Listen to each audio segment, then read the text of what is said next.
Cricket से जुड़ी तमाम खबरें, वर्ल्ड रिकॉर्ड, आईसीसी रैंकिंग और आने वाली सीरीज के शेड्यूल से बाखबर रहने के लिए सब्सक्राइब करें बीओ ऑफिशियल चैनल को और दबाएं बेल के बटन को ताकि आप हमारी लेटेस्ट वीडियो सबसे पहले देख सकें। शुक्रिया।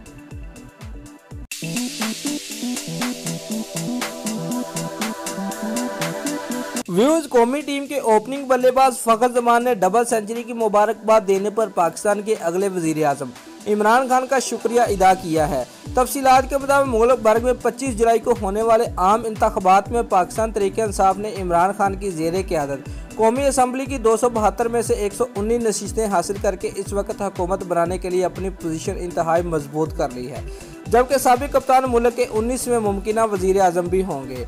व्यूअर्स, इमरान खान की इस जीत पर कौमी क्रिकेटर फखर जमान भी बहुत खुश हैं, जिन्होंने गुज़िश्ता रोज़ समाजी राब्ते की वेबसाइट ट्विटर पर अपने पैगाम में लिखा कि कई महीनों बाद ट्विटर खोला और वज़ीर आज़म पाकिस्तान दी ग्रेट इमरान खान का डबल सेंचुरी बनाने पर मुबारकबाद का पैगाम देखा। वज़ीर आज़म साहब, बहुत शुक्रिया, आपको भी इस ओहदे की मुबारकबाद। मुझे फ़ख्र है कि इमरान खान मेरे प्यारे पाकिस्तान के वज़ीर आज़म बनने जा रहे हैं।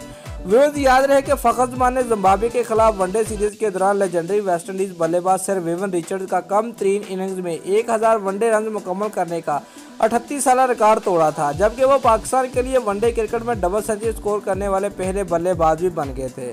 व्यूअर्स, वाज़ेह रहे कि कौमी असम्बली में तहरीक-ए-इंसाफ 119 नशिस्तें जीतकर ईवान ज़ेरिन की सबसे बड़ी जमात बनकर सामने आई है। मुस्लिम लीग नून 62 नशिस्तों के साथ दूसरी, जबकि पीपल्स पार्टी 43 के साथ तीसरी बड़ी जमात कर उभर कर आई है। मुत्तहिदा मजलिस अमल की कौमी असम्बली में 12, मुस्लिम लीग काफ 5, एमक्यूएम पाकिस्तान 6, जेडीए 2, जबकि अवामी मुस्लिम लीग पाकिस्तान तहरीक-ए-इंसानियत एएनपी और बीएनपी का एक उम्मीदवार कामयाब हुआ है। दोस्तों, अगर आपको हमारी ये वीडियो पसंद आई है तो लाइक और कमेंट लाजमी करें और हमारे चैनल को सब्सक्राइब करना मत भूलिए। शुक्रिया।